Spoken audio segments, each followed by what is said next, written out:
Hello, everybody. Welcome to another installment of Touchline Talk at 2 PM with your boy, LNobbins. James Trafford is potentially, well, no, he is, being linked with a move to Manchester City. So today's stream, show, etc., is going to be discussing that possibility. Do we like it? Do we not like it? And also some other topics as well that you guys would like me to discuss. I put out a community post and you guys left your comments saying, what shall we discuss today? And we'll get into that as well. Like I'll go through the list and maybe we'll do some rapid fire stuff. Maybe we'll talk about stuff in a bit more depth. But I felt like the key title of today's show should probably be RE the Trafford situation. Guys, as you are coming into the stream, please make sure to leave a like on the video. It is free and it does help support your boy. Hopefully you guys enjoyed the INSTA analysis video that was released whilst I was away. I've now back from my holiday. It was very lovely. Normal service is going to resume from next week. We don't normally do streams on Saturdays at 2, but I couldn't do it yesterday, so I thought we'll do it today. And of course, next week we'll get back into it properly. And I'm hoping that my next analysis video is, given the goalkeeping situation, I would, depending on what changes, it's moving parts, I would like it to be a sort of comparison video between, you know, Ederson, the goalkeeper City now seem likely to potentially get, the goalkeeper I thought City were going to get, and the goalkeeper that I want before I've properly scouted any of these players. That's maybe something to look into going forward. But how are we doing, everyone? Thank you so much for joining me. Ash is from India, but is in Australia right now. Big up to you, Ansh. Hello, Faisal. Hello, Yash. Doku Ballon d'Or next season, says Mikkel. We love to see that. Hello, Chorizo Bear. Ian says he's not a shot stopper. He's not great with his feet. Can't sign on number 1 because he's English. Okay. Hello, Musty. How you doing, my mate? Gus, yes, we are indeed back. Sarah, thank you for asking. I can get into that in a moment if you'd like. Galatasaray have offered 3 million for Ederson, says Asteris. I mean, like, what are they smoking? I'm not being funny. That's actually embarrassing. That's an embarrassing amount. What you doing? What you doing? Add at least like a 1 to the start of that. Come on, like, let's make it double digits, guys. Come on now. Real Mario says Trafford Ederson as a duo is cheeks. Ederson makes it cheeks. Yes to you, Jimmy. How you doing, one of my beautiful members? We got Blue Virus as well. Big up, guys. Yeah, holiday was lovely. Thank you very much. It was, yeah, we went to Croatia, Dubrovnik. was very. No, we'll go into more detail probably in like a Twitch stream or something that's a bit more laid back. But I'll just briefly go over it now. It was really lovely. Thank you very much, Mrs. Nobbins and I. I surprised her with because when we booked it originally, we had a room which overlooked a garden as the view. I sneakily upgraded it to a view of the ocean, so we had like a seaside view. It was very lovely, so she was very happy with that as a little surprise. We stayed on the Dalmatian coast. We went to the Old Town a lot. I had lots of lovely Balkan food. It was very lovely. I shouted at a lot of children. I didn't shout at a lot of children. I got annoyed at a lot of children from the USA. I shouted at again, no, I didn't shout. I was overly polite and British about this USA family who were being incredibly loud when it was the quiet pool. That annoyed me. I'm not having to go at anyone from the USA, obviously. The second biggest viewership on this platform. So big up to them. Big up to you, Jimmy, as well. Thank you so much for renewing your membership, you beautiful man. Oh, why has it changed the size? That's very weird. Don't know what that was all about. Your random football is Rafa Verando. Big up to you. Thank you so much, Jimmy, for continually supporting the channel. What was I saying? Again, I'll get into it more, on the Twitch stream or whatever. It's the quiet pool. Why are you being so loud? Why do I have to come over and be all really awkward and ask and apologize and say, I'm so sorry, can you just please shut the fuck up? I didn't say that. It was far more polite. I don't want to be confrontational. You're being so loud. And yeah, as I say, not having to go anyone from the USA, obviously, big up to you guys. Fucking hell. Every single one was fucking loud as fuck. What's that all about? There's so many in the Old Town. Again, not a problem, of course, absolutely. I'm well entitled to be there. Why are they so loud? Why were they so loud on this holiday? Oh my God, I knew every single... If one sat next to us at dinner, you better believe I knew their life story by the end of it. Good God. Dad, can you pass me my ice? Can you pass me my ice? How about I pass you a slap? Yeah, how about that? Anyway. It was a lovely holiday, thank you. That just annoyed me, that irked me, because I was trying to enjoy myself on like the last day, the quiet pool, and... Anyway, it was lovely. I'll get into more detail on that on the Twitch stream, more reasons to follow the Twitch, because it's a more chilled, laid-back vibe there. You guys can ask me more about a holiday. Right now, it's a YouTube stream. Right now, let's talk about the football, shall we? Punny, that's very presumptuous. What if I don't want to have children? Also, if I did have children, first of all, I wouldn't take them to fucking quiet pool, unless they were able to be quiet. Secondly, if I did take them to the quiet pool, I'd demand they be quiet. And if they weren't quiet, I'd be like, right, well, we're going then. I'd be going then. They wouldn't be doing dive bombs in the fucking pool and splashing me. Yeah? Anyway. Trafford. What's going on?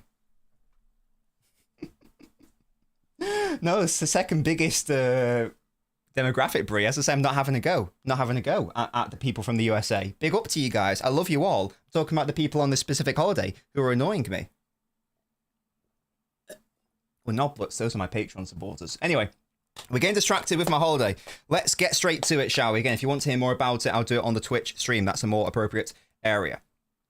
What we're going to talk about today, we're talking about Trafford, we're talking about anything you guys want to talk about in general, but as I say, the key topic of discussion is going to be this Trafford situation. Now. What do we all think about this, first of all? Let me just read the room. Happy? Not happy? Disappointed? Underwhelmed? If this happens, what do we reckon? City have approached Burnley over re-signing goalkeeper James Trafford. Yes, indeed. That is the latest rumor. What are my thoughts? As always, guys. As always, you guys know the drill here. People call me the C word a lot. And no, it's not that C word. It's the caveat one. Yeah, I am a master caveater. Yeah? C word. So I'm going to caveat everything I say here because I've just literally come back from holiday. Funnily enough, I haven't gone back and reviewed Burnley's season from the past couple of years. So you'll have to forgive me for that. So I might say a lot of wrong shit here. So I apologize if I do. All of this is subject to change. Subject to change, of course it is. But I just want you guys to know that I've not done an in-depth review of him. I understand what he is as a player. I've looked at some data briefly, but as I say, lots of asterisks, caveats. There's so much salt going on here. You think I ordered, like, you know when they bake the fish in the salt? That's what's going on here. I didn't consider Trafford as a true option ever really. In my head, and seemingly from a club perspective as well, once again, this is totally based on speculation and rumour mills, whatever, we seem dead set on... Spartacus. We seem dead set on Costa. He seemed to be the most natural Ederson, like-for-like replacement. Big up to you, Andrew, mate. A big up, Nobbins. Everyone rattled with buying players. Andrew, I've not got a problem with Liverpool spending money. Liverpool have always spent a lot of money in this period where they've been winning a lot. Nothing wrong with it. They've consistently been in the highest charts for spending money on wages, for example. It's not a problem. And if you win trophies, spend money. I've got no problem with it. Big up to you. I don't know what you're doing with your striker. If you get Isak, I'm scared. Won't lie to you. Big up to you, Andrew. Thank you for supporting the channel as always. I'll put that on the screen actually. Yeah, Costa seemed to be like the most destined like-for-like Ederson direct replacement, in that people seemed to think that they had like sort of similar weaknesses in respect to the shot stopping, but also similar strengths in respect to the distribution. Seemed to be a tailor-made Pep Guardiola goalkeeper. That seemed to be the direction the club were going in. Now, whether you wanted that or not, that seemed to be the direction the club were going in. And I will say that I wasn't against signing someone like Acosta. However, everyone knows my preference has always been Chevalier. Instinctively. But I wasn't against the concept of Costa. I was like, right, well, if we can't get Chevalier, then Costa, based on the available goalkeepers, probably logistically is the most sensible choice. And it's probably like it should surely be like people's second or third biggest, rather best option and alternative, whatever. People who were acting like he was some sort of bum. That clearly wasn't the case. He's obviously a very good goalkeeper. And he should really be in, whether you rate him highly or not, he should probably be realistically be within everyone's like, top 5. Let's say, I don't think many people could name 5 goalkeepers they would prefer over him. So it wasn't like some sort of bum, was he? So whether it was Chevalier or Costa, Garcia obviously went to Barca. These were the sort of names that were being thrown around. Not necessarily via links, I remember, for Chevalier. That was my own personal preference. But these were like the names that were either being linked or names that were coming out from the fan base. Yeah. There's not too other many names being thrown around that were genuine names. Like lots of people saying like Donnarumma, for example. That I don't think that would ever happen because first of all, he's with PSG. They've just won the treble. That's a thing. But also, even if we are to accept a downgrade on ball playing and distribution, Donnarumma is the opposite end of the scale. I don't think that Guardiola would actually like that. We can have a chat about, does a ball playing keeper matter as much to Pep? But I don't think we can go to that other end of the scale where Donnarumma is like a negative in that sense. Like it just doesn't exist on any level. It's not a case of being competent and a great shot stopper, or it's the other end of the scale, so that can't really be a thing. Andrew, again, thank you so much for the super chat, mate. We are favourites, but I want Rodrigo, Ekitike, and Gehi. Are you linked to Rodrigo? I didn't realise you were linked to him. Ekitike would be a great signing. He's basically like Marmoush, but not quite as good. If I had to summarise him in a sentence, I really like Ekitike from when I watched him at Frankfurt. I think it'd be a very good signing for Liverpool. Absolutely, totally agree with that, Andrew.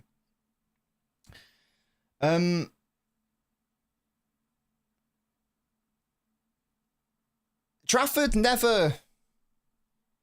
He wasn't on my radar for... I feel like that's not the end of a sentence, the way I phrased it, but I should have had a full stop there. That was a really weird end cadence by me there. Trafford wasn't on my radar, to be honest with you. Outside of this imaginary world that I invented where we need an extra non-homegrown slot, is there a world where you bring in a homegrown goalkeeper to be your number 2? But Trafford was never going to come in and accept that. And people have been asking that. People have been saying, if City did end up signing Trafford, would it be an Ortega replacement? Would it be an Ederson replacement? What we have to accept, regardless of what you think of him, is that Trafford is not coming to City to be the number 2. He's not going to come to City to sit on the bench. He's been linked with a move to Newcastle to be their number 1. He has, with a massive air of confidence, which I like, he's always spoken about how he thinks that he can be the number 1. Even like a few years ago, he was saying how, yeah, I reckon I can like deputise for Ederson and that sort of thing. He's always spoken about how he wants to be the England number 1 in the future, once Pickford leaves. And that seems to be the natural pathway as well. You're not going to become the England number 1 traditionally unless you are the starting goalkeeper. He's not going to come here to hold bench. So if he did sign for City, we would have to accept that he would be given assurances, whether this season, next season, wherever, that he's going to be the number 1 goalkeeper. That's the thing. So anyone saying, oh, yeah, let's sign Trafford as a number 2, that I'm not even going to entertain that as a concept, because that's clearly not what's happening here. So people are saying, is he an Ederson replacement? Is he an Ortega replacement? Well, he would be a number 1 replacement. And again, it's irrelevant whether you think he should be or not. That is just going to be what is the case. I can't envisage any other reality or scenario where that is the case. So we have to, if it did happen, we would have to come to terms with that and accept that. Now, I don't know what's been going on behind the scenes, obviously. I'm a baby boy man. The pivot, seemingly, from a Costa to someone like a Trafford, and we'll get into Trafford more in depth in a moment, relatively in depth. I wonder what conversations have been being had behind the scenes. Because as I say, it seemed to be all locked in Costa. And now all of us seem, again, this is why I don't know, seemingly out of nowhere, and again, maybe it isn't out of nowhere because we've had the buyback. He's obviously been at City since he's been 12 or 13. So maybe it's not out of nowhere. But to an extent it has been. We've now pivoted to Trafford. Now I wonder, is that just because they've settled on we would prefer Trafford to someone like Costa, we have more faith in him long term? Or is there something in the idea that City are now realising and rationalising the homegrown dilemma, which we have discussed on this channel for many a moon now? We are at that limit in the Premier League. We are beyond that limit in the Champions League. There's still no indication that Echeverri is going to go on loan. The Hayes is going to go on loan. There's been no guarantees. Gundogan, Kovacic, Akanji, Bernardo Silva, whoever is going to be leaving. Is this a way to sort of...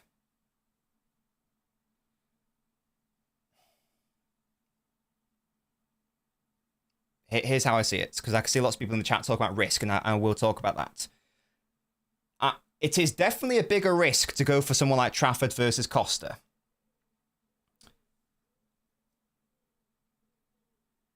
Has a conversation been had behind the scenes where they have decided and assessed that that risk is worth freeing up a non-homegrown slot?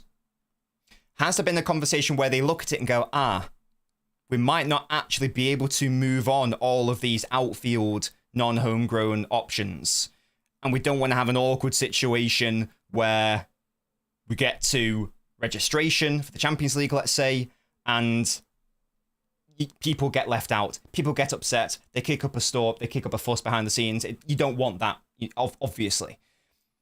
So I wonder if that is obviously playing a part here. Again, is that an indication to, are we going to not be able to move on the players we would like to move on this summer. That's speculation. I don't know. Maybe I'm chatting bollocks, but I just had that as a brain thought because I was like, I was just trying to rationalise, well, why would they seemingly Costa Trafford? Why has that happened? I wonder if that realisation has happened, or maybe like it's getting trickier to offload these players, or again, maybe it's just they fully believe in this option. I don't know. I can't help but feel like the homegrown situation is playing a part here. I don't know. That's a thought. I don't know. I don't even know if that's a unique thought. I doubt it is. I've not been on social media properly in like the past few days. I've been eating fucking musty. What have I been eating, musty? That meat dish. Yeah? And don't be rude. Don't be rude. I've been having a Zushko. Yeah? Lit beer. Would recommend. Big up to Croatia for that. What else did I eat? I ate lots of lovely food. Yeah, anyway, so I don't know if that's a common sentiment or not, but that might make sense. I don't know.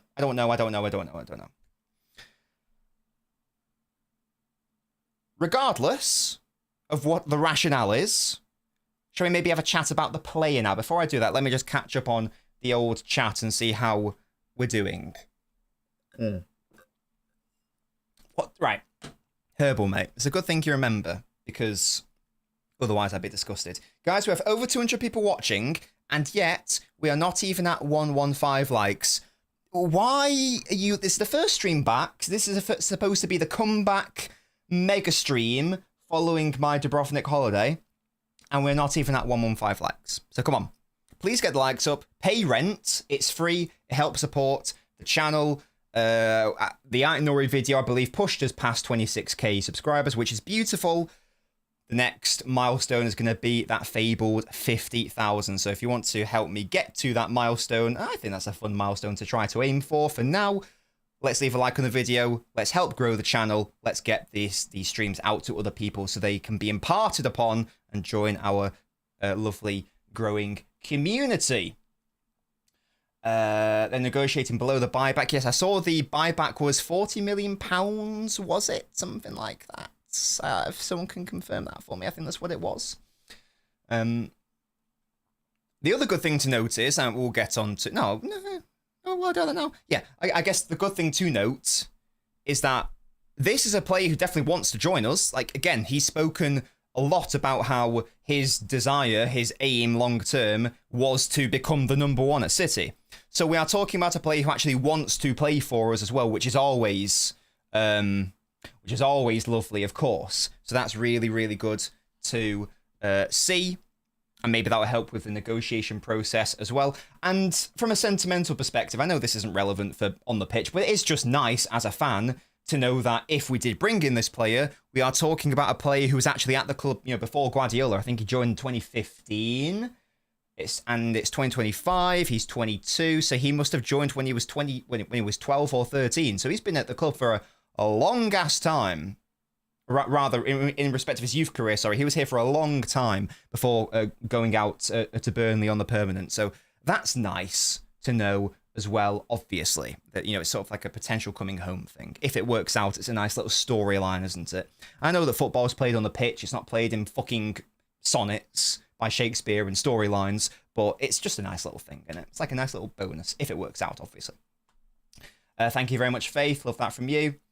The bigger risk is only having Trafford and Ederson and Ortega both leave. If something happens, we are completely fucked, says Amin. Once again, based on rumours, it seems that it's going to be Ederson leaving at least. I don't really know what's going to happen with Ortega. I wouldn't at all. If Ortega's happy to be number 2, I would love it if Ortega could stay and we bring in a new number 1 to replace Ederson if Ederson's basically leaving, essentially. I'm sure it's not about ability. Other factors have forced the board, says Amin. Trafford, the Bernabeu, we're cooked. Yeah, Croatia was lovely. As I say, we're in Dubrovnik, the Dalmatian coast. I went on a jet ski as well. That was fun. I went into the Adriatic. That was kind of sick. And yeah, we went to the old town a lot, and it was lovely. It's a very, very cute little town. We did the whole city walls thing. We were tourists, but, it was lots of fun. I've always wanted Chevalier. Me too, Nat. Me too, to be fair. Because you can, yeah, true, that's true. I'm not sure it's so sudden to Trafford, as I wonder if the reason Newcastle deal was stalling was we had expressed an interest. Perhaps, Brie, perhaps. I mean, we've known for like a year that Ederson's wanted to move on, so it would make sense from the club perspective to have all their feelers out, wouldn't it? Have the little grubby mitts and all of the keeper pies, yeah? Like that. It's like, guys, put your anti-bac fucking gel on, you dirty little jam-filled swines, yeah? I don't know what that analogy is. Anyway. Katsio says, we are cooked. Now, this is interesting. So, I'm a bit surprised at this, because again, I'll repeat, I've not been on social media for the past however long, really. I uploaded my video, but that was like a scheduled thing. I think I've like maybe seen a couple of tweets, but for the most part, I stayed away from social media. I've not really seen the reaction to the Trafford news. Is it mainly negative for them? It doesn't surprise me, but I don't know if this is just hyperbole. This seems like a bit of an overreaction, though. I would suggest. Let's maybe chat about Trafford now as the player, shall we? Caveat, caveat, caveat, caveat, caveat. My name is Caveat. Caveat Nobbins. That's what the L stands for. It stands for caveat. Not watched a whole lot of Burnley last season because I watched the Championship, funnily enough. So I will have to do my research on that, of course. It's been positive. Okay, fair. Well, that's good to see, I guess. That's surprising because normally City Twitter's not a very positive place, I feel like, recently. So that's nice to know.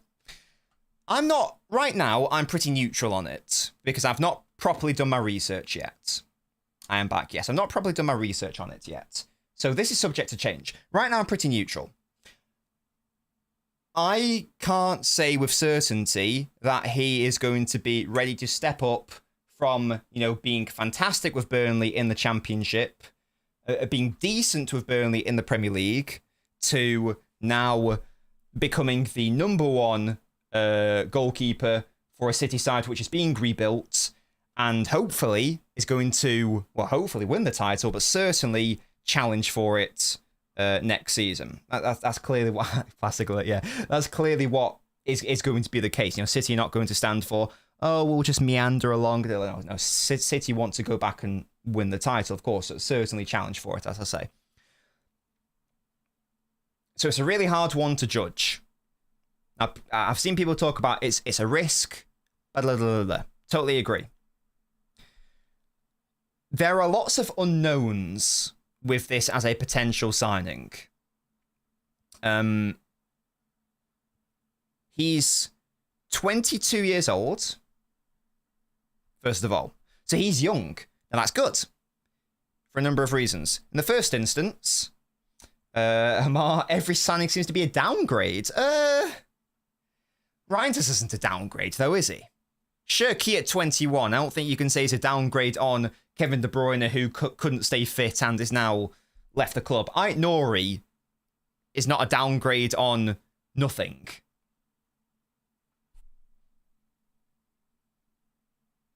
Thank you for the super chat, of course, but which signings are downgrades? I will say Trafford to Ederson, sure, but Ederson to Trafford. But why are the other three downgrades? Why is Reinders a downgrade on Gundogan in 2025? Why is Shirky a downgrade on De Bruyne in 2025? Why is Nori a downgrade on nothing? I'm a bit confused there. Maybe I've got the wrong end of the stick there, but I don't see the point you've made. I apologise. Yeah, so he's a risk. He's 22. Again, that's a good thing. We could potentially have him for 10 years. At least. You could have him for like 15 years.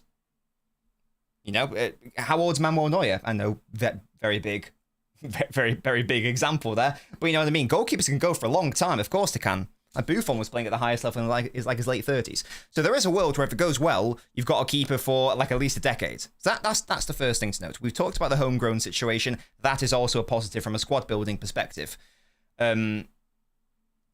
there's simply not enough homegrown players in the side. By extension, that means there are too many non-homegrown players in the side. So that is also a good thing.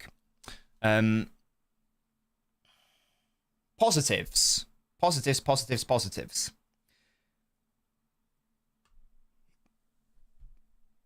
He's a tall boy, first of all. Now, I've seen some people, because I did a little bit of research. I saw some, I was looking at Burnley fan sentiments in his debut season in the Premier League, and indeed his only season to date in the Premier League. And the same sort of opinion that kept being plugged was that he's a good shot stopper. This is in his first Premier League season, so we're going back 2 years now. He was only 20 years old, by the way. He's a good shot stopper. He's decent on the ball. However, he's 6'4", my bad. However, he gets bullied from crosses. He's a bit of a stick. He's a bit frail, a bit weak. And that's a concern. You guys saying 6'4" or 6'5"? Right, okay, which one is it, guys? Which one is it? I'm going to have to look at this now, aren't I? What is 192 centimeters in imperial? That's metric, and obviously in England we're really awkward and do both. What is 192 centimeters? 6'8". Shut the fuck up, Musty.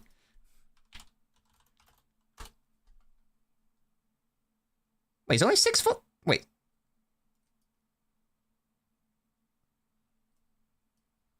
£6 and 3.59 inches. So rounded up, it's 6'4". Is that what that means? So if you're going to say one or the other, he's 6'4". That's according to Y-Scout. So I'm going to assume that that is correct. I'm going to assume that's correct. Some people are saying 6'6". I'm on Y-Scout now, and they say 192 centimeters. So that's what I'm going to lock in. That's what I'm going to go with. Yeah. What was I saying? The thought process around the time was, from Burnley fans, as I say, that I've looked at, was that, again, too easily bullied in the air, etc., etc., etc. Now, I put that down to that being 2 years ago, and he's 20 years old, and he's like basically a child. Like, for a goalkeeper in particular, 20 years old is young for a starting goalkeeper. He seems to have, like, bulked out a little bit. Maybe he's grown in 2 years. I don't know how tall he was 2 years ago, but it stands to reason that maybe he's gone up in height as well, potentially, because you don't stop growing at 20 years old. You can technically get a little bit higher. Maybe that's happened also. But also just experience as well, and being a bit more commanding in the box also. This was like a big critique that was levied at Ederson. Sometimes he wasn't really good enough at coming to claim crosses, too easily bullied in his own box, not dominating enough, and whatnot, blah, blah, blah, blah, blah. That side of his game seems to have improved over the past couple of years, which is good. And it makes sense, because time is a thing, and you're going to get better as time goes on. That's not a problem for me. So that's good. So we are dealing with a tall now, let's assume let's go on the shorter side, 6'4", because I seem to be getting conflicting information here. I'm going to err on the side of caution. Now, Ederson wasn't a short goalkeeper, but he wasn't tall either. I'm not saying it's all about height, obviously, but it is nice that, because you see someone, I mean, he's not Courtois' height, but you see someone like Courtois, who I think is like 6'6" or 6'7". I don't know. I feel like just as an opposition player, if you see this massive frame with like a wingspan of a fucking albatross come at you, well, you're coming at him, I guess, it's a little bit intimidating. Again, I'm not having a go at Ederson or his wingspan or height, etc., but I guess it's nice to know that there is going to be a height upgrade in that sense. That's nice to know. That's a thing.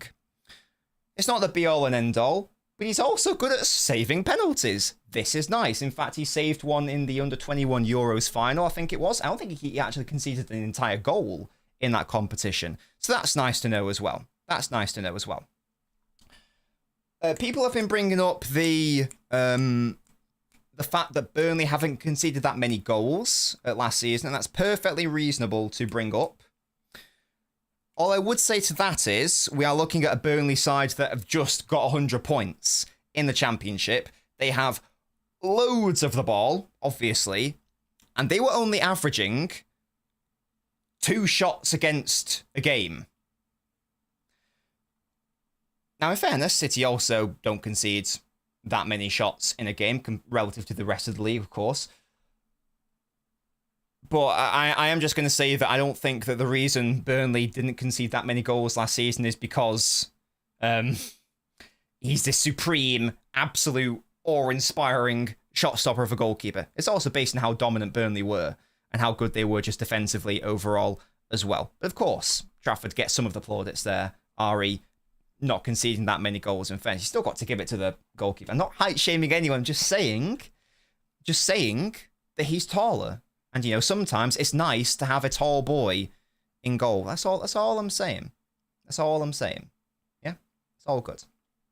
It's all good. So that's a nice thing. That's a nice thing to see. Ari Trafford.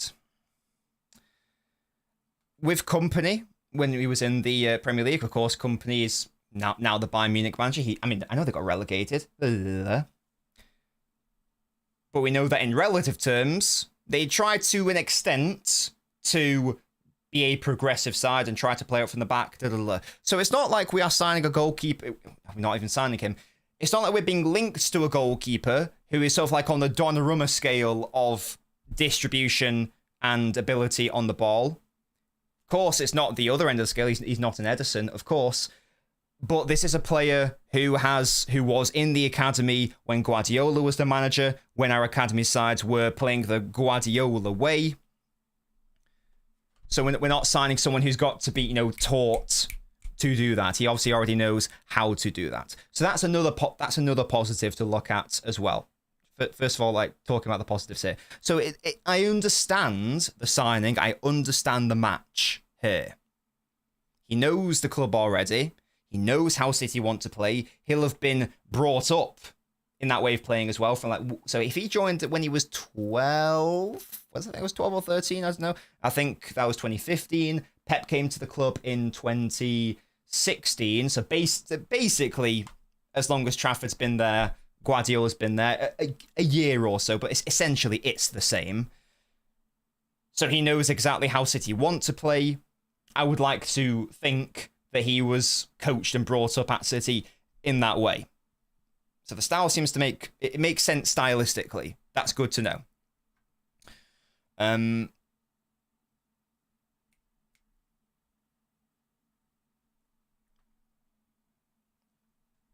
Shall I see what his data is briefly? RE shot stopping. Shall I just do that real quick? Again, this is why it's interesting. So, last season, I think this is compared to all leagues in Europe.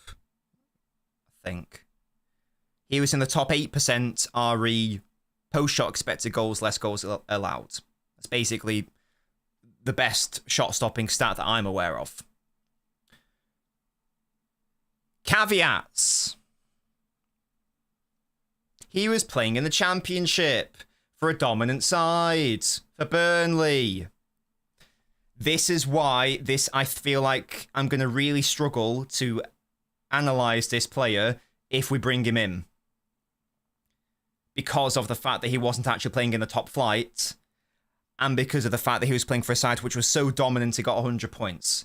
Now, you can easily make the point that, well, City are also going to be equally as dominant to an extent and not getting 100 points, but in respect of like dominating the ball and in theory being good defensively, traditionally City have been good defensively, and last season was an outlier. Crossover makes sense.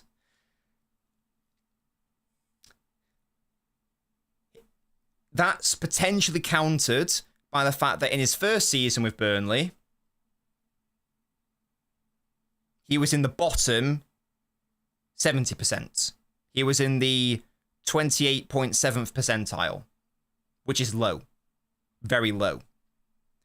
But again, he was a baby. He was a baby for a newly promoted Burnley side in his first bit of top flight experience, and he was 21 years old. So I'm not going to have a go at that stat line too much. I'm not going to overly analyse that because I don't think it'll be fair to do so.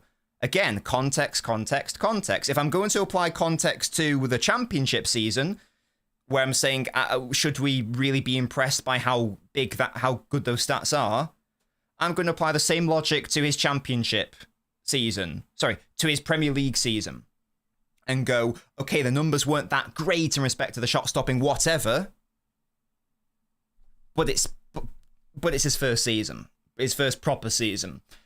Playing for Burnley. And they were a bit stinky. Like they got relegated. They were a little bit stinky.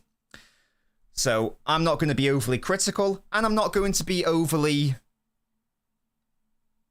happy. That's not the right word, but you know what I mean. I'm not going to be overly one way or the other. I don't think that would be fair or right to do. I'm going to have to look into the data a little bit more because I've just come back from holiday and I've not properly looked at it yet. So again, caveats. But that's a thing. That is a thing. What else? What else is there? I have a report. What else? Of course, goals conceded, he was the best at that, whatever. Again, shots faced, he was averaging per 90. According to Y-Scout, he was only averaging 2 shots per 90 in respect to shots facing. That's according to that. Again, this is based on last season, which was in the championship. The number of sweeping actions is good, and again, that suggests something going in hand with how City play. That's lovely. The crosses faced one is interesting. Because again, and this is what hopefully means that there's been a level of improvement that's happened here. Based on his first Premier League season. Again, caveats, championship, whatever. He apparently last season faced 2 crosses, which led to a goal. And that's it. And that is it. Only conceded 2 goals from crosses all season. Now that indicates to me, in respect of we're trying to assess Trafford here, that he's gotten a lot better in respect of dominating his box. That's a promising sign and a promising stat. Because he has faced a decent amount of crosses there. It's not like he's only faced 5 crosses and nearly half of them went in. No, he's faced a decent amount there. 50 from the left. Sorry, 49 from the left. And 47 from the right. So what? That's nearly 100. He's only conceded 2 goals. That tells me that we're not dealing with someone who you can just spam crosses against him and he'll just flap his arms and concede a goal every single time. Once again, this is very basic, but I'm working with what I've got here. That's interesting. That's good to know. Again, actions outside the penalty area looks good. There's lots of sweeping going on. Some of these actions are literally at the halfway line. Now that is good. Oh no, what happened to my voice there? That's how excited I am, yeah? Now that is good from a City perspective, because we know that Ederson loves to do a little bit of cheeky sweeping, yeah? Like back in Victorian England, he'd be up the chimneys, yeah? Yeah? So Trafford does that as well. I don't know what the hell that analogy is. You will never see any other content creator using an industrial revolution analogy to assess a goalkeeper. You will not see that anywhere else. I guarantee that. Guarantee that. Yeah? Quality. Only the finest quality. This is a very good point. He's dusty at pens, get rid of him. He's dusty at taking pens, sorry. He's good at saving them. Not good enough. I totally agree. Let me just come to the chat, guys. Is any of that interesting? Let me know. Oh, let me know. He hasn't saved a penalty in bare time. He's a fraud, no cap. His reflexes are very good, says Amin. Exactly, Musty, yeah. Hello, Bailey. For the Premier League side, I'm facing 6 shots on target per game, no keeper. Exactly, but and that's what we were saying earlier. Yes. And it's totally counter to the Championship one as well. I'm not going to overanalyze the Championship one. I'm not going to overanalyze the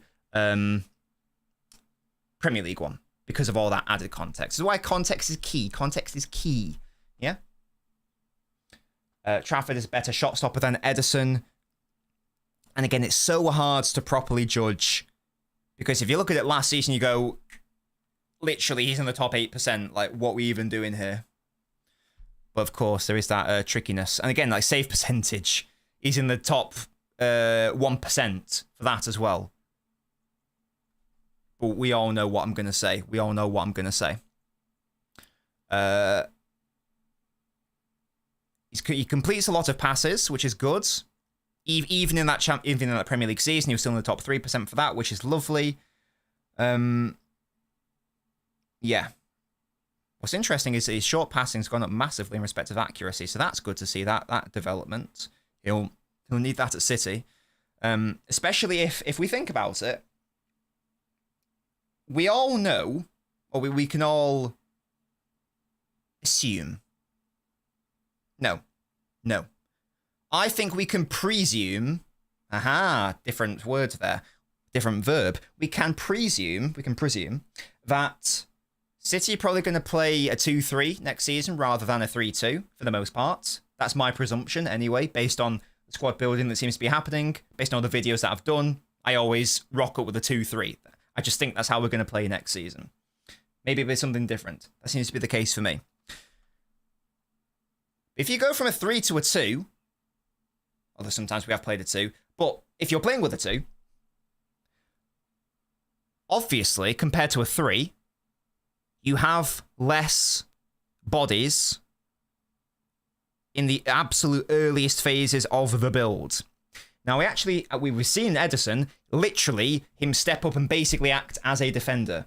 Now, if you're dropping a player from the defence to the midfield or from the defence to the attack, you are losing an extra body from a hypothetical build-up perspective. Does that make sense? So it becomes even more important if you are going with a back 2 that your goalkeeper is really, really super comfortable on the ball. I have no idea if what I've just said there makes any sense. It makes sense in my brain. Hopefully that's a thing. But basically the point I'm making is that Trafford's ball-playing improvement is very good in a vacuum, but it is particularly good given how we think City will set up next season in a back 2. I think that's a good point I've just made there. I think. I hope that makes sense. It certainly does in my brain. Okay. Costa looks better. Yeah, Costa's a better goalkeeper. No doubt about it. No doubt about it. He's far more experienced. I'm pretty sure he's older as well. Portuguese international. He's obviously a better goalkeeper. As we touched on at the start of the show, it actually might not even be physically possible for us to get someone like Costa if we can't move on the other players. We'll have to see what's happening there. But yeah, there's no doubt that Costa is the better goalkeeper. But maybe Trafford can develop into someone who is just as good or even better. I don't know. Costa isn't great on crosses. That's a good thing to compare, says Herbal, definitely. And I'll repeat, if we do end up signing him, I will go in-depth on the scouting and I'll go in-depth on the analysis. Right now, I'm operating with a limited understanding, trying to piece it together with you guys as we go along. Hopefully, this is we're still getting some value from the stream, though. We have a buyback, Sarth, like a 40 million, I believe. So I'd guess they'd be like, well, here's the price, here's the thing. But I guess it depends how much Trafford pushes for a move. You know, if he's like, I just want to go to City, nowhere else, then you can negotiate slightly lower. Signing any keeper is a risk. Trafford age is a worry, as fans will go in hard if he isn't up to it straight away. Can he handle that? He's not going to be ready straight away. I think that I'd be staggered if in his first season he just like becomes immediately settled in at City and we don't see him making like any teething error mistakes. Now that is not the same as he's going to be a Claudio Bravo level in respect of mistakes. But I would be very surprised if we did sign him, I'd be very surprised if his debut season was as impressive as Ederson's. That's all I'm going to say on that. I'd just be surprised. I'm not saying it can't happen. I would just be surprised if it were to happen. I think we would have to be patient to an extent. That again, that's not the same as waiting like years for him. But we would sort of have to accept that we have to be a little bit patient and understand that he's not as good as Ederson. And technically in the short term, there is going to be like a downgrade there. Certainly in respect to distribution. Maybe even just wider shot prevention. Not shot stopping, but certainly shot prevention. We will see, though. We will see what happens there. We'll see what happens there. Apparently, Trafford started out as a midfielder before converting to a goalkeeper. That would explain why he's so comfortable nowadays with his feet, I suppose. Is he a good one-on-one keeper? Because most of the goals are conceded when forwards break our offside trap, says Vivek. I would suggest he is better 1v1 than Ederson. Make of that what you will. Akanji's not currently on Galatasaray's agenda, says Musty. Oh no. If we could keep Akanji, I'd still like to keep him as an option, but if he has to go, then he has to go, you get me? He's very confident. Yeah, definitely. I mean, we don't need him to be world-class straight away. Less could do for now. Yeah, of course. I'm willing to be patient and accept that we are signing a goalkeeper for like the next 10 to 15 years, potentially. And maybe in his first season, there will be problems. However, he's also going to be given a lot of protection by the style of how City play, the fact that we dominate the ball. Hopefully, we're going to get better defensively. Hopefully, the defense gets more protection from the midfield. Hopefully, the midfield gets more protection from the forwards in respect of pressing. And there's also this, this is like a really hard thing to quantify, but I mean, like, professionals talk about it all the time. If you're if you're a defender and you know that your goalkeeper has got your back, then you can play with far more certainty and confidence. And you're less likely to make mistakes because whether it's subliminal or in your subconscious or not, whether you're thinking about it properly or not, or if it's just in the back of your head, you're playing with more security. Because again, you know, subconsciously or not, that you've got a good goalkeeper behind you who's going to bail you out if you make a mistake. And with that security, you're less likely as a defender to make mistakes. You're more likely to perform to a higher degree and a higher standard. And the same works in reverse. If you know for a fact that your goalkeeper is probably going to concede a goal if you bottle it, or if you don't time this tackle perfectly, or get your positioning spot on, you're more likely to make a mistake. And it's this vicious cycle. And then you make the mistake because you're overthinking. The goalkeeper lets you down as you suspect. That then plays in your mind. You go again. And the vicious cycle continues over and over and over again. Conversely, the positive cycle continues over and over and over again. If you know full well that your goalkeeper's going to bail you out. So that's another added thing as well. If we are signing a slightly better shot stopper or a far superior shot stopper, I would suspect that the defence subsequently also improves in respect to performance. I think that makes sense. Do you guys agree? Let me know. Big up to you, Naveen. Thank you so much, matey. Yeah, the Croatian pastries were lovely. I had so many of them. I had one called, Musty said they're called Russian Caps. They were really delicious. It was like a chocolate thing and I had coke. I don't really like coconut, but I had coconut around the edge. It's like this traditional Balkan dish. It was gorgeous. Very happy with that in a little local bakery. It was very cute. It was very cute and lovely. His 1v1 and pens are amazing. Absolutely. Absolutely. Give me Trafford, says Fox. Hello, football ready? I think Trafford's a good sign, especially in the atmosphere the fan base is in. An academy lad would get less abuse if he makes a mistake than a £70 million Costa.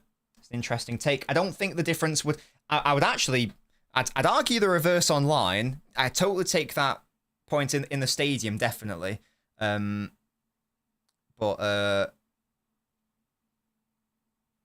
I understand where you're coming from, I think. Yes, Ben, I do agree with that. I agree, Naveen, yes. Shot prevention will always be superior to shot stopping, definitely. It's better to have both, obviously. I think it's cool that an academy player is going to be starting for such a big club, says Ariaman. It is cool. There's no doubt about it. It is cool that we've got players like Foden and O'Reilly and Lewis in the squad. And Foden especially, who's like now established himself as a starter. O'Reilly and Rico still a bit to go. Maybe only squad players. Yeah, it is good. And we need them. Again, we do need more starting homegrown players just by a squad building perspective. It's also just nice if it's a bonus if they are academy players as well. Team defense has to be better next season. Any keeper is likely to look better, says Telsa. Yes, indeed. Absolutely, absolutely. We got past 115 likes, guys, which is great. Let's get to 150 now, please. Leave a like on the video. It's free and it helps out your boy. Now, just a very brief aside. I don't know if we have any Liverpool fans here. Very, very brief aside and tangent. We'll get back to Trafford and City in a moment.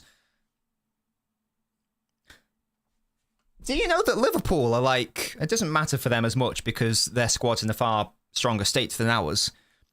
You know, their homegrown situation is like nearly as bad as ours. Bad. If they signed Isak or Ekitike, they'd be at the limit, you know, for the Premier League. I don't know the Champions League, but they'd be at the limit for the Premier League. If they sign... Let's say they sign Ekitike and they don't sell anyone. Maybe they will sell people like Tsimikas, whatever. They're at 17. I was just interested because I was like, they're signing just because there were loads of like Liverpool starting 11s for next season, and there was like I just like noticed. I know Frimpong's homegrown, but I was looking at like, oh, there's no English players. That's interesting because obviously Trent's gone and he was like their main English starter. I was like, that's interesting. They're not going to actually start with any English players next year. Like Curtis Jones, a squad option, whatever. I just like had a look. I was like, I know City's homegrown situation. What's Liverpool's?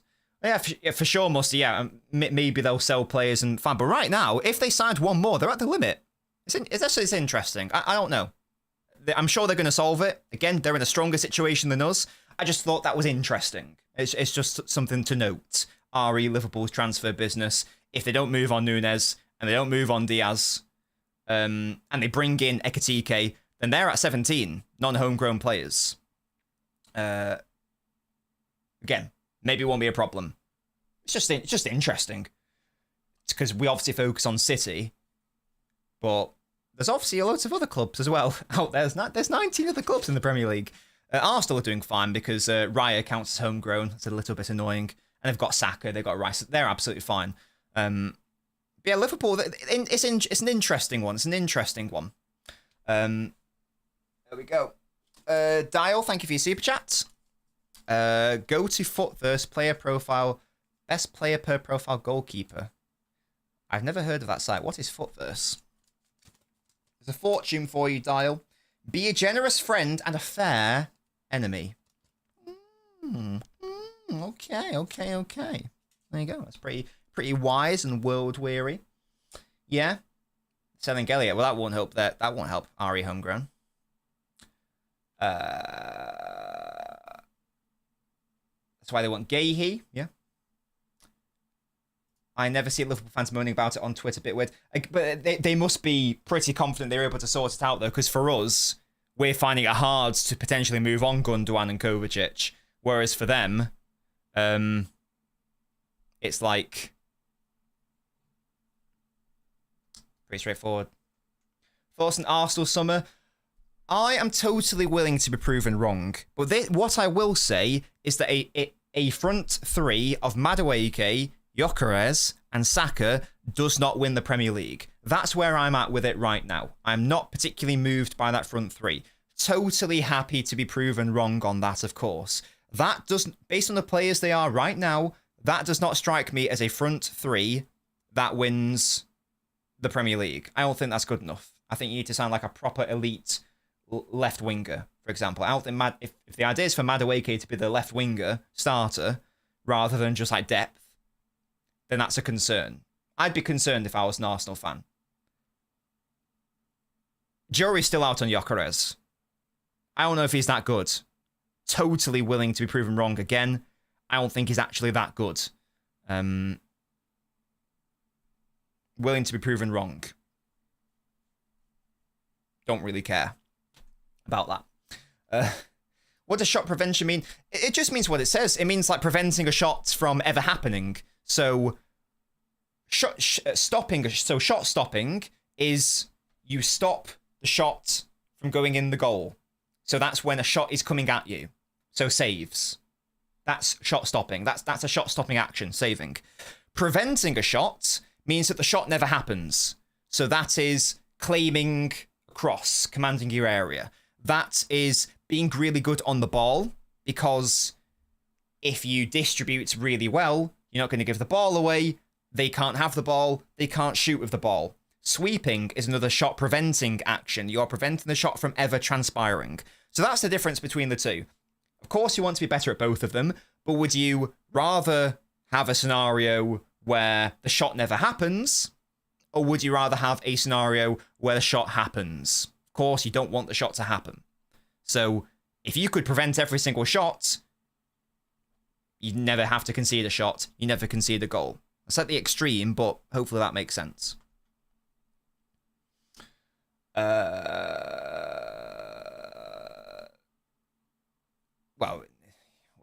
I don't even know. He's not even a left winger. It's a bit confusing for Arsenal. Sadly, no one does, to be honest with you, Tijani. No one really does have like that Ederson ability. So we're not gonna.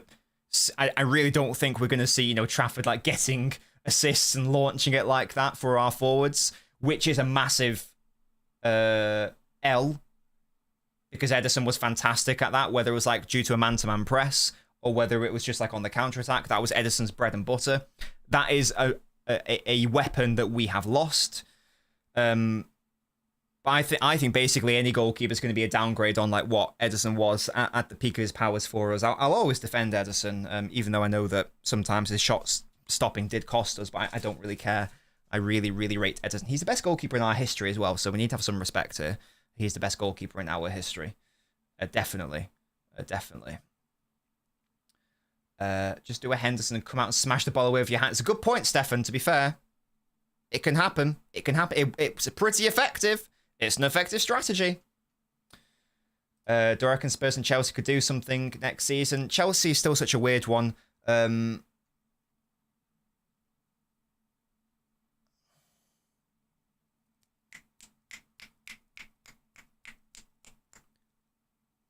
What was I going to say about Chelsea? Did they win the Club World Cup?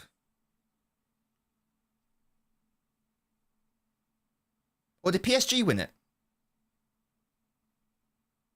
Chelsea beat PSG. So they won the Club World Cup. Cool. Fairs. 3-0 is pretty extreme, isn't it? Fairs. Cool. Right, what was I doing? Trafford's pretty good at that from what I've seen. Of course, not Ederson level, no indeed. Costa close thing to Ederson. I agree, Leander. Yeah, Chelsea. Yeah, sorry, I was on holiday, so I didn't pay attention. Well, I'm not gonna lie. I knew they were in the final. To be fair, I did know they were in the final together. But I didn't know the score, and yeah, I did know they were in the final though. So I did know that. How did I know this? Because I was on holiday. Hello. I was in Dubrovnik. I wasn't watching football. I was on a holiday. I was drinking beer and eating tortellini. And chilling with Mrs. Nobbins. It was a lovely time. And we were playing with all the cats in the old town. It was very cute. It's very cute. Oh. Oh, indeed. Rashford to Barca. Hello? What's going... When did this happen? How much have I missed whilst I've been away? Hello? Is this new? Or have I missed this as well? Is this like literally just happened right now? I've been away for 2 hours. I don't know what's going on. Was there a touchline talk for Vitor Hayes? There was. Yes, Thunder Road, but I've still not... There will be an analysis video of Vitor Hayes. I'm just going to wait to see what's happening. If he's going out on loan, I'm not doing an analysis video, and I'll wait until he becomes a starter. But if he's like staying with the squad, then fair. So I'll do it this summer. Pretty convincing win. PSG never really troubled them. Fairs. I was going to say maybe I'll watch it, but that's a lie. I'm not going to watch it. Trump refused to leave. What? Why is Trump there? What? What is this little man's problem? What is this little boy's problem? They have the internet. Donald, mate, I was on holiday. What? It was a competition I didn't care about. Why would I look it up? I'm on holiday. I'm not thinking about football on holiday. Hello? Talk about phone Shirky situation. Who's going to play the 10? We've talked about that a lot of times. And if you want to go see like a potential starting 11, go watch my Reinders video, my Shirky video, Ainori video. I think I did it there as well. Oh, it was broken today, that Rashford stuff, was it? A loan deal. It broke just now, don't worry. Rashford's off to Barca. How interesting. That's happened a minute ago. Good lord. It'll happen, Musty. Let's just wait to see if he actually stays at the club this summer. Rashford on loan to Barca. Okay. That's interesting. I mean, they do need that player. They do need a forward player. How interesting. Anyway, guys. Yeah, I think I opened Twitter. I don't know. Maybe 3 times? Maybe. I don't know. I didn't count. I opened it to upload like the preview to the Ainori video. And like I replied to a few people under that. I can't remember. I don't know if I did anything else. I feel like I did one other tweet, maybe. I can't remember. Oh, I tweeted out a picture of me. Because that was fun. But yeah. Because that was funny. Trump was in amongst the play. What a little weirdo. I mean, we all know he's a weirdo anyway, but still. What do you think about us having at of right wing? I'm so sorry, I don't know what that means. Rashford to Barca, here we go. Yeah, crazy. You'd think there would be him and Rafinha trying to battle it out, unless Rashford's just going to play in a front three with Yamal and Rafinha, but that seems a bit weird. I guess it could work. Interesting. But Tahiti, who is our best ever then? Because it's not Joe Hart. Because Ederson's a far greater goalkeeper than Joe Hart in respect to City. You can't say Joe. Unless you can say like Joe Corrigan. But I don't think you would say Joe Corrigan. Is Trafford perfect for City? No. Not at all. But I understand why as a concept. I understand it. I get it. Oh, to be fair, that's a great shout, actually. That's a good shout. that's a good shout. Based on people who've seen both of them, though, people would say Joe Corrigan was better. I don't know, though. That's a great shout, though. Pierce Charles of Sheffield Wednesday could have been like Ederson replacement. I thought he's playing in the Championship. That was a concern. I'm not going to lie to you, but I don't know anything about him. Fortune for you. Before you wonder, am I doing things right? Ask, am I doing the right things? Fairs. That's a really good fortune. I won't lie to you. Won't lie to you.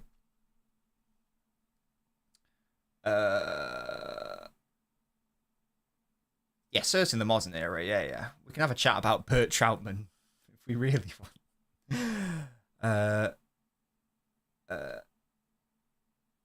Eddie's definitely our best. Yeah, I think so.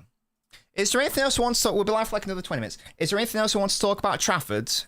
Whilst you guys are deciding on that, I'm just going to look at the community post I put and see like what other topics there were, just like in case there's like something I can chat about real quick. Like, I'll tell you what I will do. Probably on Monday, there will be a members only upload. We'll ask Nobbins to return on Monday. As I say, I've been away. Ask Nobbins will come out on Monday. Also on Monday, I will drop a member-only video, which will like be going through some... I'll do some more research on Trafford. We'll go through like a scout report of Trafford, just go over some stats and some interesting data. So if you guys want to support the channel and you want lovely perks like extra exclusive videos, you can do so by becoming a channel member ultra. You can do so, guys, for as little as £2.99 a month. And I think it's a very good membership.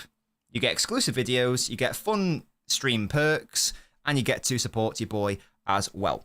The link is there if you guys want to become an ultra and support your boy. We've got 28 comments on that post. Let's see. James Trafford's the top one. We have done that, to be fair. Chris has the overly large squad. Who needs to leave? Yeah, I feel we've talked about that a lot, to be fair. City's goalkeeping situation, yeah, we've done that. Ederson situation, yeah, we've done that. Chance of Galatasaray signing not only Gundogan, but Ederson and Akanji also. I think I've seen this briefly. Is this legit? Again, I've been away for a minute. Is this Galatasaray stuff actually like coming from a real source? Or is this like, you know, Aldi ketchup? Like, what's going on? What's going on? Quietness in the transfer market. We've signed 3 players? Shirky's chance of winning Premier League Player of the Year. Chill.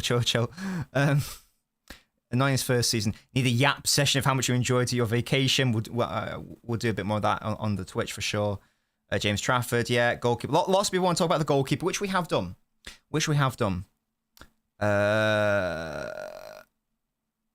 Split striker tactics. I don't know what that means. How cooked we are that we're going for Trafford as our new number 1 keeper. It's pretty down on it. I'm interested by the signing. Yeah, so basically, we want to talk about Trafford, which we have done, to be fair. It's a good source in Turkey. Fab Rom regularly quotes him. There's nothing wrong with Aldi. We shop at Aldi right now, sometimes. But they do bootleg stuff. There's no doubt about that. They sell fucking Titan bars that are Mars bars. Turkish propaganda. Turkish sources. But are these good sources? Sources are good in terms of what you get from Turkey. I'm sure they will take their time. Definitely bring in a right back. If we don't bring in a right back, then I'm not happy with the transfer window. I won't lie to you guys. I won't lie to you. Oh yeah, Thunder Road. We knew. Well, I knew that. Yes, so that happened like a few days before. It was absolutely horrible. But thank you for just making sure I was aware of that. Thank you very much, Thunder Road. Not 4 in, but 4 out. What? I don't know what that means, Carl. Talk about Ortega as it looks like he might leave too. I mean, if Ederson leaves, I always thought that would therefore mean that Ortega would also have to leave by extension, because he's always spoken about how I want to be number 1, I don't want to be number 2, and that seems to have been the rumours. So, and he can't be the number 1 because he's not good enough. And it's not like he's young and gonna get better because he's not young. If he's happy being a number 2, if that's changed over the past few months, if he's like happy to accept being number 2, I'd keep him, and that'd be lovely. But yeah, we might be living in a world where we need to move on both at the same time. And that's sort of, again, you know, whenever we do those squad building videos, I've always been operating under the assumption that both were leaving this summer. So it was very weird when we heard, like, was it last month that neither might leave? Now Ederson might leave, and that would therefore mean that Ortega might also leave as well. I guess the ideal situation would be you'd bring in Trafford and Ortega would leave, and you'd have Ederson as the number 2. Because what's the point of having Ederson as your number 1 if he's leaving next year? But he's supposedly going to Turkey, so that wouldn't make any sense. In which case, the second best option would be to try to convince Ortega to be happy with being number 2. Can you do that? I don't know. He's a professional at the end of the day. I don't know. I'd like to think he would accept that, even for like just another year. But yeah, there's no doubt that if we addressed it at the top of the show, if you're bringing in Trafford, you're bringing him in to be a number 1 goalkeeper, because he's not going to accept anything else. And that would make sense for him. He wants to be England's number 1. He's not going to dick around on the bench going, I don't know why he's doing that, but, you know. Oh, yeah. I did see that, to be fair. Was that yesterday that got confirmed, or today or something? Naipan is now official. He should definitely get loaned out. Definitely. I'd love it if Echeverri went out on loan as well. I think that he could benefit from a season somewhere. I'd love him to go to Liga. That'd be great. Naipan as well. Send them both to Liga. Why not? But yeah, there's no space for them right now. Next season, we need to look at integrating Bob into the side, whether that's out wide, whether that's in the centre. I don't really care. Bob should be integrated into the side. I like him a lot. There's not the time or space to be looking at also integrating these other children as well. It can't really be happening right now. So I'd love them to go out on loan. Otherwise, I just don't see where they fit in. And I feel like there would be a concern that they wouldn't even like get into a Champions League squad based on how the squad is right now. Echeverri started for next season. Musty, this guy. Loan them both out. Oh, no, I saw the Leon one, I think. Because I think I tweeted about it. So I did see the Leon thing. I think that was like the first thing that popped up. And I was like, oh, I'll just quickly tweet about that. So I think that was like one of the things that... That was one of the things where I actually did see that online. So I did see that. Thank you, Musty. Yes, I did see that. Naveen, yeah, that was Alan Hansen who said that. You can't win anything with kids, he said. Again, brief aside. That quote's been taken massively out of context because people went, oh, but that year United won with like David Beckham and children and blah. Yeah, but they weren't the main stars of the side. They still had people like, Schmeichel and Cantona as the main guys. So I think his point still stood for me. Palace can hold that.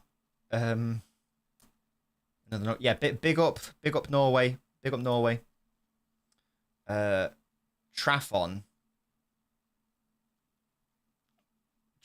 going to show the other Premier League keepers levels. Oh, we just read out your comment. Also, Oscar Bob the Goat. Yours is the one that had the most likes on the community post. So big up to you. How many likes did that get? I got 12 likes. Big up to you.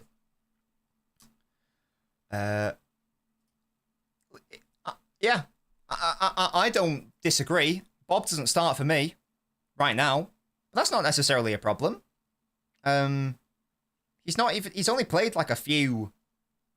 He's only played a few games for City, so he can't come in and certainly after the season he just had where he was injured for the whole season. Now he might be playing a totally different way. You can't just come in and expect to be that guy straight away. That'd be madness. Oh, he combining Buffon and Trafford. I get it, guys. I get it.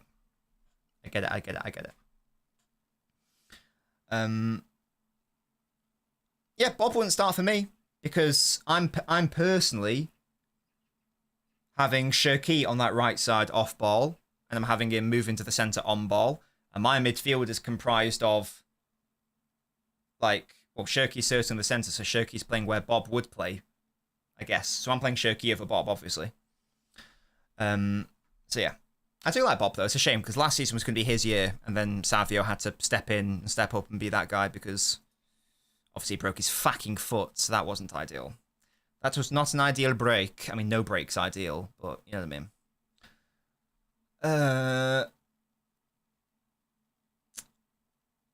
Good question, Musty. I don't actually know the data. I don't know. Because I can't... When did he actually say that? What year? But well, it was when Cantona was still there, so it was before the treble. Because Cantona didn't win the treble, did he? When did Alan Hansen say that? When did he say it? 1995. So that must have been the 95-96 season, because in 1995 Blackburn won the league. So it must have been the 95-96 season. That would be interesting to know. This is something I'll do in my own time. I don't think the start data is that readily available on like Wikipedia. I'm going off on lots of tangents today. Oh no, never mind. It is available. Okay, great. I'll have a look at that later. Have you guys ever, like, if you're like looking at a squad for City or whoever, have you ever just gone like Man City? I do it all the time, just like see like who's at a certain squad, whatever. You know, Man City, 2018-19 season. Go to the Wikipedia page just to see, like, you know, how many appearances they got, how many starts, whatever. And it gives like, so for example here, you know, if I do that, let's do that. You know, Man City, 16-17. Let's just as an example. I'm going to make a point. Give me a moment. And it's just got the standard stuff. So, you know, it's got a brief background. It's got the friendlies, the results, the competitions, like the Premier League results, the whole list of the results, the FA Cup, blah, blah, blah, blah, blah. And then it comes to the first team information, where it shows you the playing statistics and the goals and the goal scorers and the manager and who the players of the month were, the transfers, etc., etc., etc. Now, I don't know. I assumed that was normal. As I say, I'm making a point here. It's not really a point. It's just more of a point of note. First of all, have you guys ever done that? So you hopefully know what I'm talking about.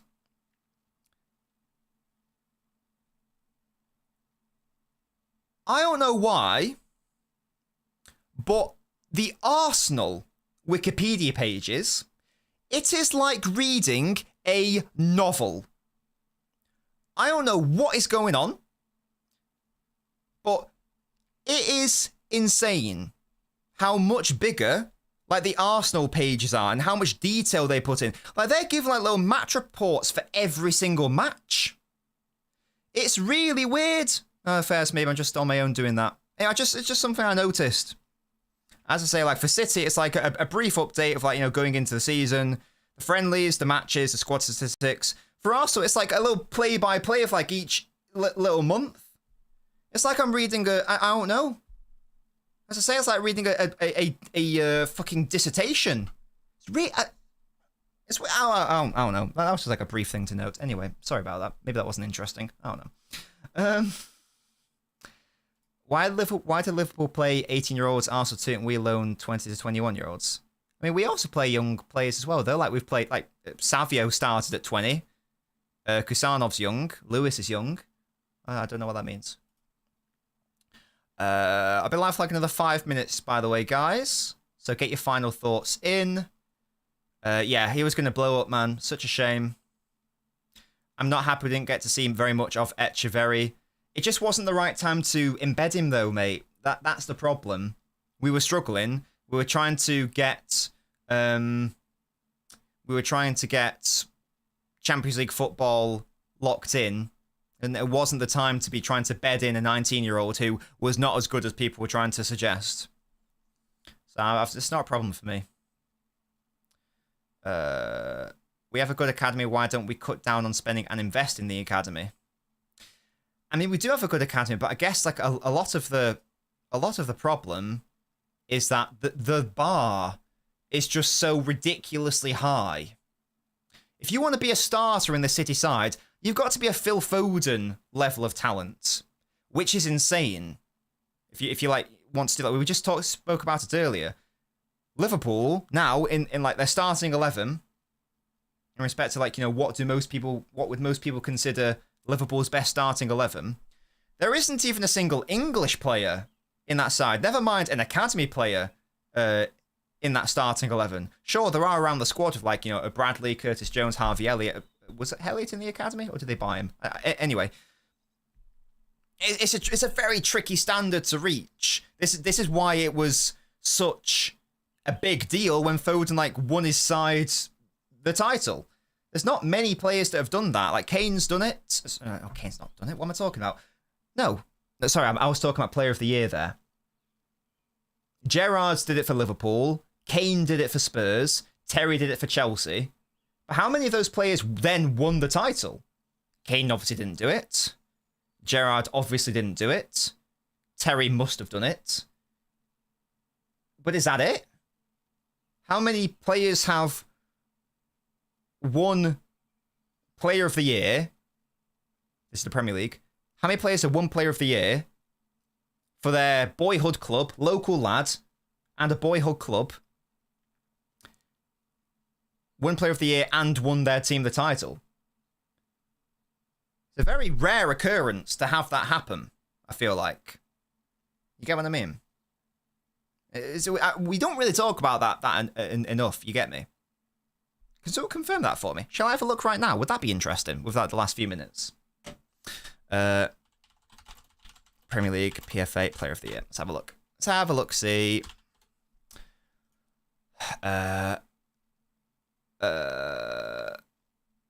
Messi, shush. Will O'Reilly get a chance in midfield? I hope so. Yeah, O'Reilly got a lot of game time as well. Yeah, big up. Hamilton moved on. Yeah, but Hamilton's, I'm not being funny, he's not very good at the football from a City perspective. That's not being mean. We have a Middlesbrough fan in the Discord server, and he says he's shit. And I'm not being funny. I'm not saying he is shit, but if we're saying that he's apparently struggling for Middlesbrough, then yeah, Hamilton is clearly right to be moved on. He was clearly not going to make it. Clearly wasn't good enough.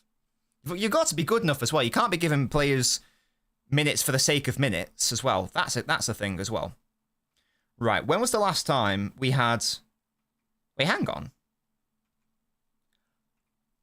Wait, Kane never won PFA Player of the Year?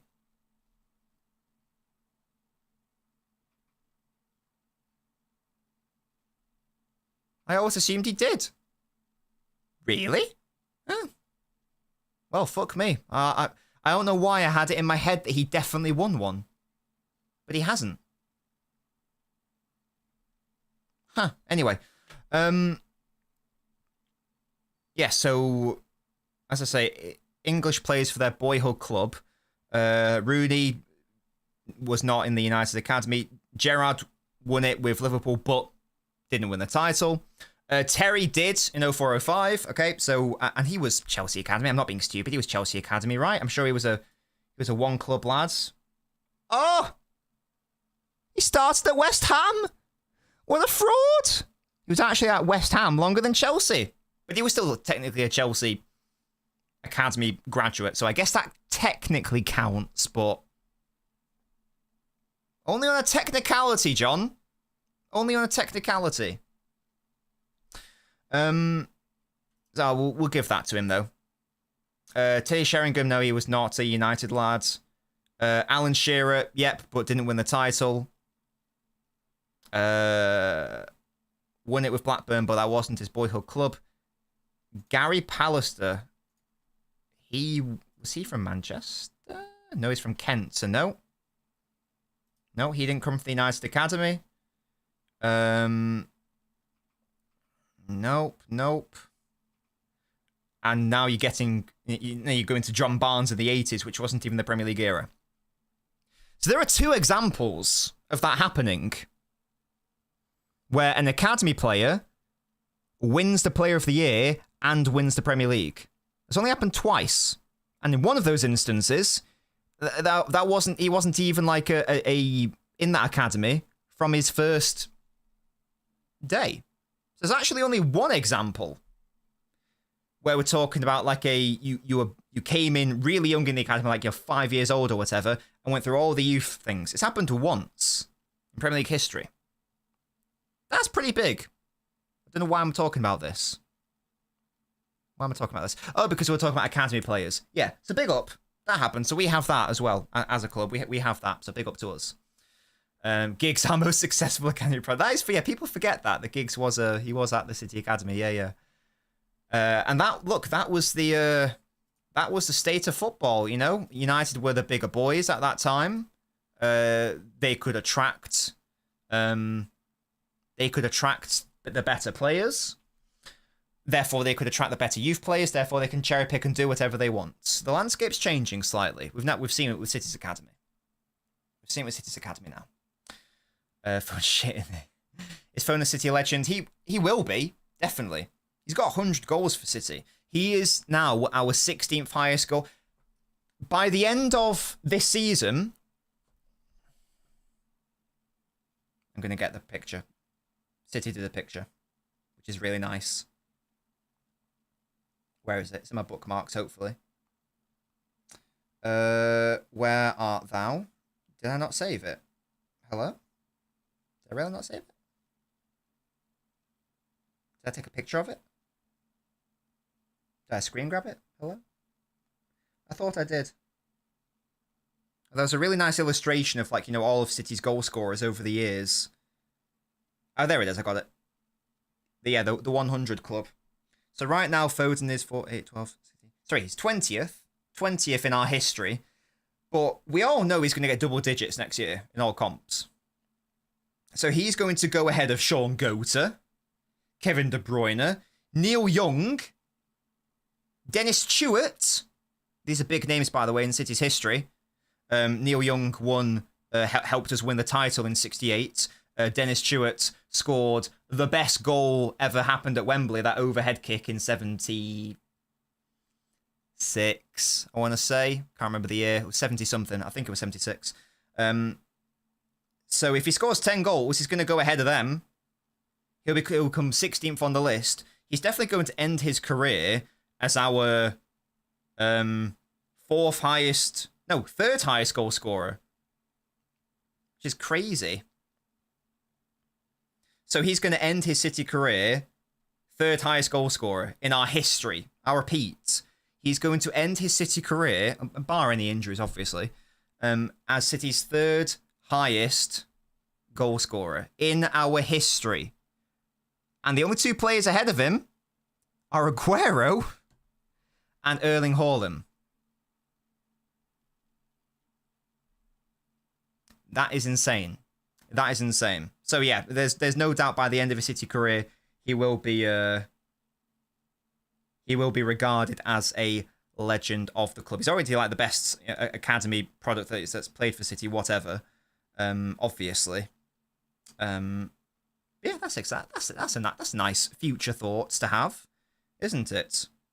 Which is even more mad when you consider he's not like a fucking striker either. It's a bit insane. Crazy. As I say, he's only 3 behind Goater and 8 behind Kevin De Bruyne. Still shit. Yeah, well, exactly, Ariam. If people say that, then we all know what I think of them. I think that they are idiots. That's what I think. Anyway. Guys, we've been live for 90 minutes. So I'm going to wrap it up here, I think. Do we have any final thoughts? Anything else we want to say? Support's been lovely for the first stream back. Thank you guys so much for that. I really appreciate it. Love that from you. Oh yeah, definitely. De Bruyne's on 8. He's definitely going to get double digits this year. He's probably going to get more. In all comps, he might get 20, for example. Holland was a Boy City fan, so honours goal badge. True, Bree. True. That's even cuter, isn't it? Our top 3 of the top, in respect to 10 years in the future, whatever. Because Holland's going to get to second, at least second, maybe even first, if he stays his whole career here. Of our top 3 greatest goal scorers in our history, 2 are going to be boyhood City fans, which is really cute. That's nice, isn't it? That's just nice. It's always lovely when your players have got connections to the club, whether they're an academy player or just a fan. as a child. That's lovely. That's lovely. So big up to that. That's a nice little tidbit. That's a nice little tidbit, yeah? Not a titbit, a tidbit. Sorry, Bengal. Thank God we didn't win the Club World Cup. The badge looks like a nipple. Yeah, fairs.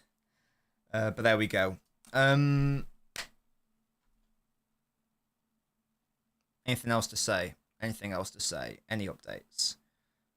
Ask Nobbins will return on Monday. I've been on holiday, so there's not been an Ask Nobbins. I'll use the comments from the previous one. If you guys have got any comments that you want done for Ask Nobbins, then leave it as a comment in the most recent one, and I'll pick out some of them. The next analysis video is probably going to be a goalkeeper one, based on like we seem to be moving. We seem to be moving pretty rapid in that sense. So it might well be that. So stay tuned for that. Yeah, this is FIFA are weird, and we know FIFA are weird. Chelsea are not the debut FIFA. I don't care what FIFA say. You're not going to trick me to try to make people more interested in what I consider your clapped tournament. I don't care.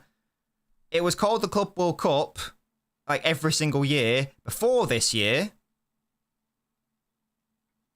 This is not the first one. I'm not having it.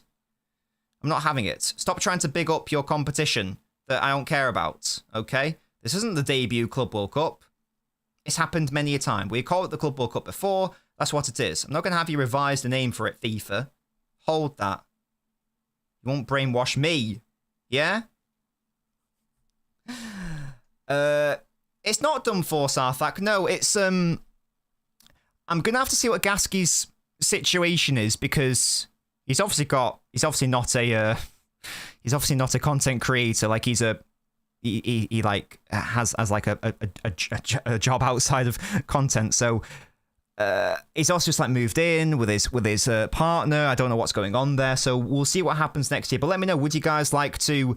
Shall we bring the Knobcast back to the YouTube live streams? Shall we just make it like an upload thing somewhere else? What's the appetite for that? What's the appetite for that? Where I bring on Gasky, who's a United fan. We talk about both City and United. Is there an appetite for that to be brought back to the channel? Let me know as you guys are answering that. I'll come back here. See you Monday. Yes, absolutely. We'll be back on Monday for Ask Nobbins. Haste is going to happen. I'm just waiting to see if he's staying at the club before I commit to watching a fuckload of Brazilian football matches. That's all. That's all. Foden can't play 8. Yeah, he definitely didn't play there against Real Madrid. For sure. For sure. Definitely didn't play there against West Ham on the last day of the season. For sure. For sure. I totally agree, mate. Totally agree. Those matches didn't happen. The trophy medals still say Club World Cup. Yeah, in it. Like you're not gonna trick me. You're not tricking me. We won the Club World Cup. It was the Club World Cup. It happened. I saw it happen. With my eyeballs. With my eyeballs, I saw it happen. You can't revise history around me, mate. Oh, it's not going to happen. Big up to you, Kathy, for subscribing. What do you think on midfield of Reinders, Foden as an 8 and Shirky as a 10? Well, I think we're going to have 5 players in the midfield next season. So, yeah, that's chill. I'll also be live on Twitch next week. Bring the United fan back on. Well, I'll see what Gasky's doing then, and if it will, we'll try to bring back the live streams if we can find a time, if we can find a date and time that Gasky can do. And if you guys give them enough support, RE people watching, then I guess we'll keep doing them. Because I like talking about United because they're shit. So it was a bit of fun. Thank you guys so much for watching. We're back. Stay tuned for the content, which will be coming out next week. Ask Nobbins, etc., etc., etc. Thank you guys very much, as always, for your support. You're all beautiful. Catch you next time. Bye.